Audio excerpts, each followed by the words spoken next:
सभी विद्यार्थियों का पुनः हार्दिक स्वागत है। प्यारे बच्चों, संजीव डेस्क वर्क का मॉडल पेपर 8 आज हम देख रहे हैं। सबसे पहले रिक्त स्थान वाले प्रश्न देख लेते हैं। प्रश्न संख्या 2 में 6 रिक्त स्थान पूछे जाएंगे। पहला देखिए, भाषा को शुद्ध रूप में लिखने तथा बोलने से संबंधित नियमों की जानकारी जिससे होती है उसे क्या कहते हैं?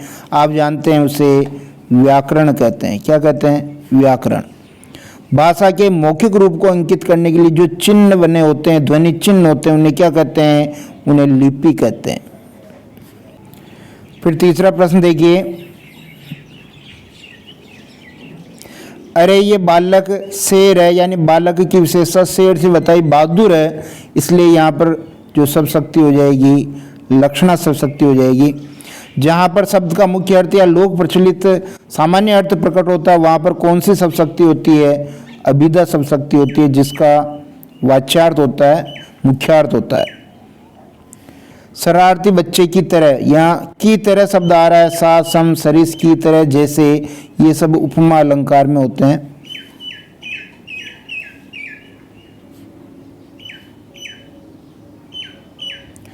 फिर देखिए, दीन सवन को लखत है, दीन ही लखे न कोई, उक्त पंक्ति में अलंकार पूछा है तो ध्यान दीजिए, यहाँ दीन दिन 2 बार आ रहा है, लेकिन दोनों बार इसका अर्थ एक ही है। यहाँ पूरा दोहा देना चाहिए, यहाँ से अपने को अलंकार स्पष्ट नहीं हो रहा है, इसलिए पूरा दोहा आप एक बार सुन लें। दीन सवन को लखत है, दीन ही लखे न कोई, जो रहीम दीन ही लखे, दीन बंधु समोय। तो यहाँ दीन आया, फिर लास्ट में आ जाएगा दीन बंधु। तो जो दीन बंधु आ रहा है यहाँ, इस दीन का मतलब गरीब, ये दीन बंधु से अलग करेंगे तो दीन बंधु के साथ इसका अर्थ हो जाएगा भगवान। तो यहाँ 2 बार दीन दीन शब्द आ रहा है, एक गरीब के संबंध में, एक भगवान के संबंध में, इसलिए यहाँ यमक अलंकार हो जाएगा। लेकिन ध्यान दीजिए, यहाँ पर दीन बंधु सम हो, सम शब्द भी आ रहा है, अगर ये पूरा दोहा आएगा तो उपमा अलंकार भी हो जाएगा। फिलहाल यहाँ हम यमक अलंकार कर सकते हैं। फिर देखिए, तीसरा प्रश्न है, पारिभाषिक शब्दों के अर्थ लिखना। गाइड, गाइड का मतलब होता है मार्गदर्शक। मार्गदर्शक, आप जानते हैं जब आप पर्यटन स्थल पर जाते हैं तो वहाँ गाइड होते हैं, तो वो गाइड मार्गदर्शक का काम करते हैं। ऑनरेरी, ऑनरेरी का मतलब हो गया आपके अवैतनिक। अवैतनिक, अब ध्यान दीजिए, ये ऑनरेबल शब्द से भी बना है, जिसका मतलब होता है माननीय, सम्मानीय, लेकिन यह अवैतनिक शब्द है क्योंकि पारिभाषिक शब्द है। आयात के लिए कौन सा शब्द हम काम में लेंगे? आयात के लिए हम इंपोर्ट शब्द काम में लेंगे, बहुत बढ़िया शब्द है। और निर्यात के लिए एक्सपोर्ट, इंपोर्ट एक्सपोर्ट। सीरीज वृक्ष की तुलना किससे की गई है? कालजयी अवधूत से। किससे की गई है? कालजयी अवधूत से इसकी तुलना की गई है। फिर देखिए, ये कह रहा है कि आलेख और फीचर में एक अंतर बताना है। आलेख का संबंध मस्तिष्क से है, आलेख का संबंध मस्तिष्क से है, और फीचर का संबंध जो है वो हृदय से है। ध्यान दीजिए, यहाँ पर आलेख जो भी लिखेगा इसमें विचार होंगे, यानी ये आपके मस्तिष्क को प्रभावित करेगा, और जो फीचर होगा वो आपके हृदय को प्रभावित करेगा, क्योंकि इसमें डायग्राम वगैरह होते हैं, इसमें भाषा शैली ऐसी होती है जिससे आप आसानी से उसको समझ पाएँ। आपका जो मनोरंजन है, एंटरटेनमेंट है, वो फीचर का उद्देश्य होता है।